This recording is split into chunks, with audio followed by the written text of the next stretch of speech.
family, you tapped into the DOA TBM. Don't forget to like, share, and subscribe for more content and updates. Shit! Everything has to be taken in its context. So the context is domestic abuse, raising awareness. That you have asked me a question, and I've answered it several times, in fact, and you do not stop until you get the answer that satisfies you that I really can't claim to be British, right? That's clear. You know, I have clarity. I'm not under any illusion. Then we see a small clip from charity boss Ngozi Fulani, who had a bad experience at Buckingham Palace, a black British charity boss who was repeatedly asked where she was really from at a royal reception, and she said the encounter felt like abuse. So it definitely sparks the question because she had a conversation with a woman by the name of Lady Hussey, an 83-year-old, who she likens it to being like an interrogation. The palaces chimed in and said the remarks were unacceptable and deeply regrettable.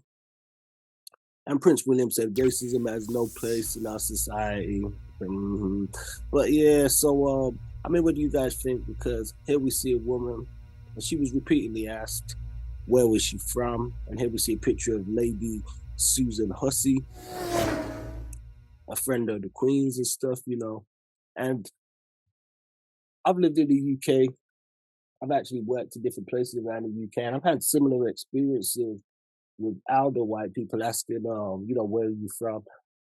And I'll be like, oh, you know, this city, for instance, and I'll be like, oh, no, but where are you from?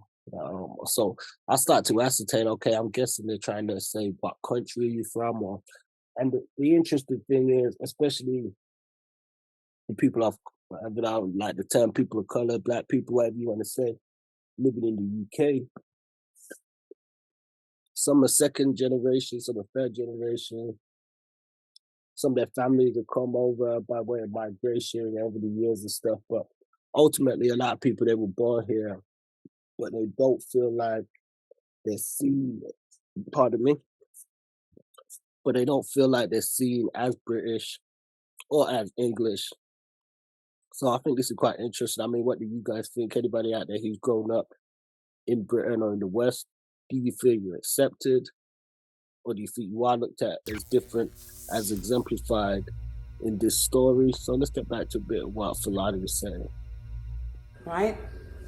This happened, and one of my many thoughts were, this could happen to someone who's affected by domestic abuse. Trauma is in the room, right? And if I am affected like this, and I consider that I am someone who, you know, I can roll with the punches. I've been around this environment for a long time. I've seen things. But this, I let my guard down in a space that I thought I was safe in because we deal with violence against women. Now, violence isn't always physical. It can be verbal. And that felt like violence to me. And when you put your hand in my hair, like I'm not even a person. You can just do what you want and say what you want. And I don't want to be in your presence. But I have to consider too many people. And so I stayed. How many times do we stay in situations where we're clearly uncomfortable so that we don't make other people uncomfortable? That's a conversation that has to be held. Everything has to be taken. Yeah, so definitely she makes some deep points, you know, and you know, you can tell, as she said, she don't really hold her punches. She's had her experiences. She kind of knows the type of climate that exists. But to be invited to an event against domestic abuse and that people from different backgrounds and demographics, she said she didn't see the relevance of being asked if she's British or not British. She's proud of her African heritage. And she said it's like the Windrush thing. People are trying to make her feel unwelcome in her own space, and she felt like she was being asked to denounce her British citizenship. So I mean, the UK has a Asian Prime Minister, Rishi Sunak, and he said the UK must continually learn the lessons from acts of racism. And he says it wouldn't be right for him to comment on the incident at the palace. And he says they've acknowledged what's happened and made an apology for it. So he definitely sitting on the fence. We know sometimes we see in society, I think Dr. Francis Cresswell put it the best. A lot of the times, just if you black, get back. If you brown, stick around.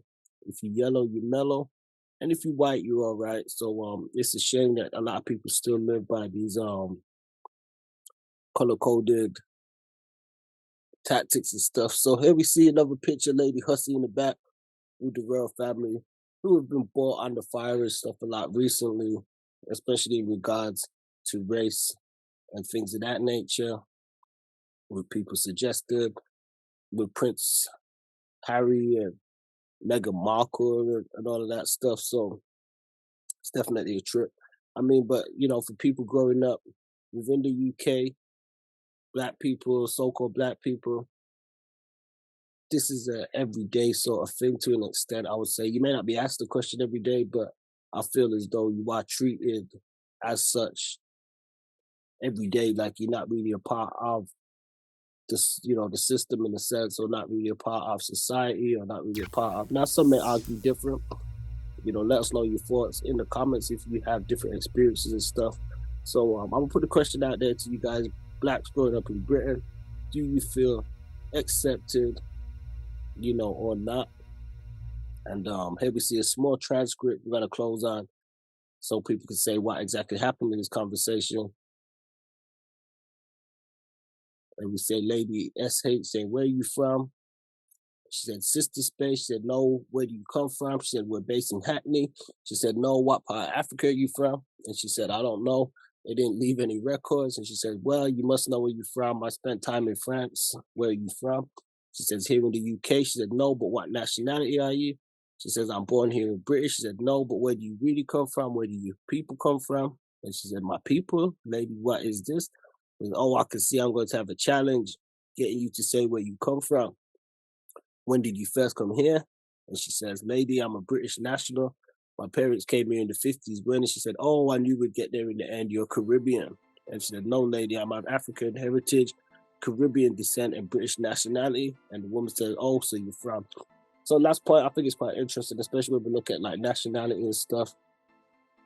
I do feel there's a lot of people in higher ups and higher echelon do look at black people as they're devoid of having a true nationality and stuff. So I see this as an indication of kind of flexing. So we really got to define ourselves and not really be comfortable being defined by others, especially when they prove they don't have our best interests at heart.